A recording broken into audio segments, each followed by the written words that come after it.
Ayan, so andito na tayo sa aking dashboard. Ngayon, papakita ko kung paano natin ayusin ang messenger natin na naglalag.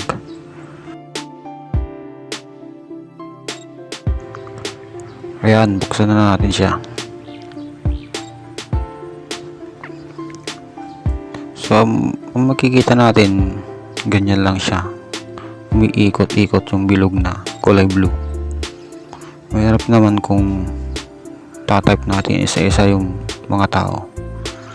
Tapos nakalagay pa dito, please secure internet and try again.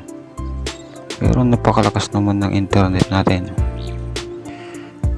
So ayan, gagawa natin ang paraan yan, guys. Buksan na natin yung setting natin. Tapos hanapin natin yung application management. Tapos click natin yung application list.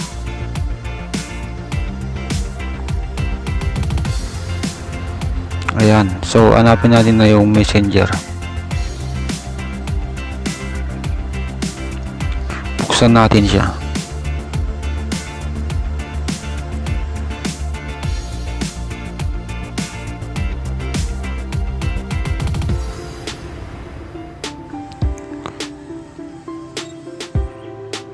Ayan, click natin ngayon yung storage.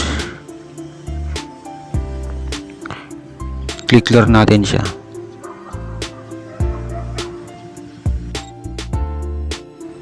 Ayan, click lang natin. Katapos niyan, back tayo. Force stop natin siya. Ayan, then back ulit.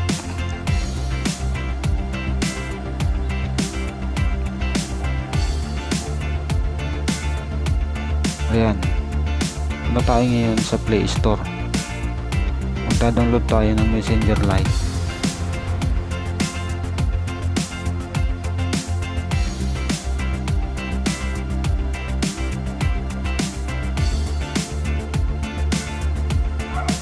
So install na natin siya.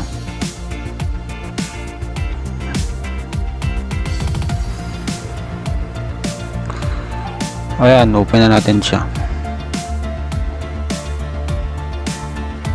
Ayan, continue lang natin.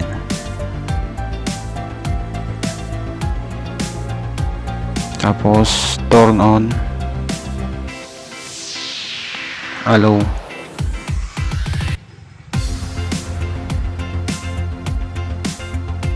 Ayan, nagpakita na siya.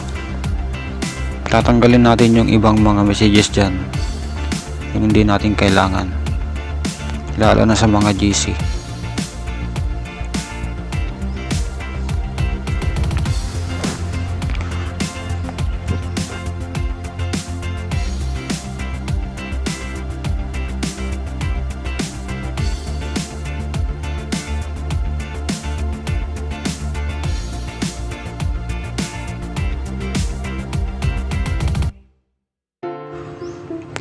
Ayan, konti na lang ang natira.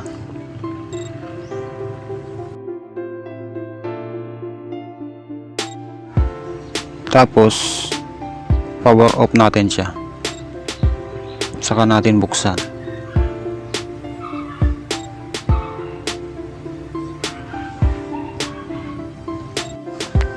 Ayan, mag-login tayo ulit dyan sa messenger natin.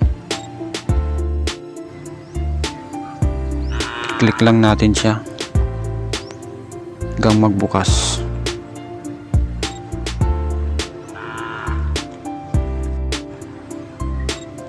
Click lang natin siya.